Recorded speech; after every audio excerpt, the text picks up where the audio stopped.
New York Times and CNN shared a story with photos of immigrant children in cages. It turns out the photos were from 2014, during the Obama administration. CNN edited a video to make it appear as though Trump impatiently dumped a box of fish food into the water in Japan. The full video showed Trump had simply followed the lead of Japan's prime minister.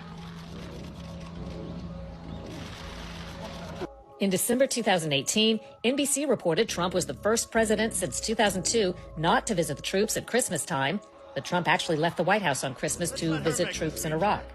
In November 2019, Newsweek falsely reported that President Trump was spending Thanksgiving golfing in Florida. He was actually in Afghanistan serving dinner to U.S. troops. Time incorrectly reported that President Trump had removed the bust statue of Martin Luther King Jr. from the Oval Office.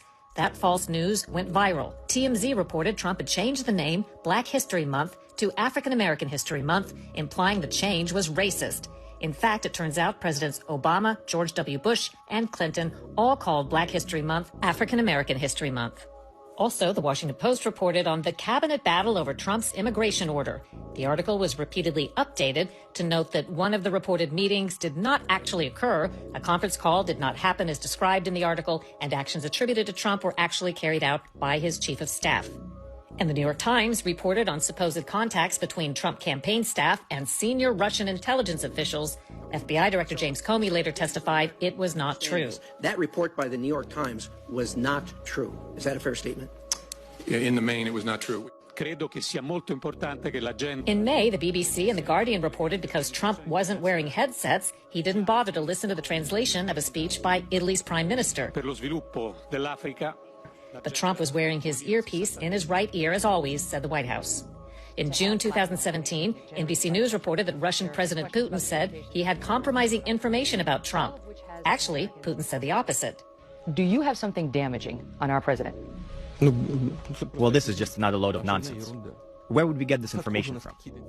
CNN and ABC falsely reported that FBI Director Comey was going to refute Donald Trump's claim that Comey told Trump 3 times he wasn't under investigation. Instead, Comey confirmed Trump's claim under oath. It appears that you actually volunteered that assurance. Is that correct? That's correct. CNN retracted a report claiming Congress was investigating a Russian investment fund with ties to Trump officials. Newsweek reported Poland's First Lady refused to shake Trump's hand, but later acknowledged she did. Bloomberg and the Wall Street Journal falsely reported Special Counsel Robert Mueller had subpoenaed Trump's bank records.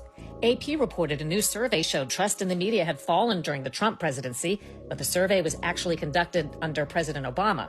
The New York Times said a hypothetical family's tax bill would rise nearly $4,000 under Trump's tax plan. It turns out their taxes would actually go down $43.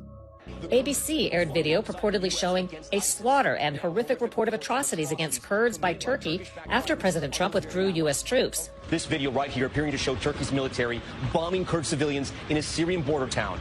But the video was file tape of a training video in the U.S.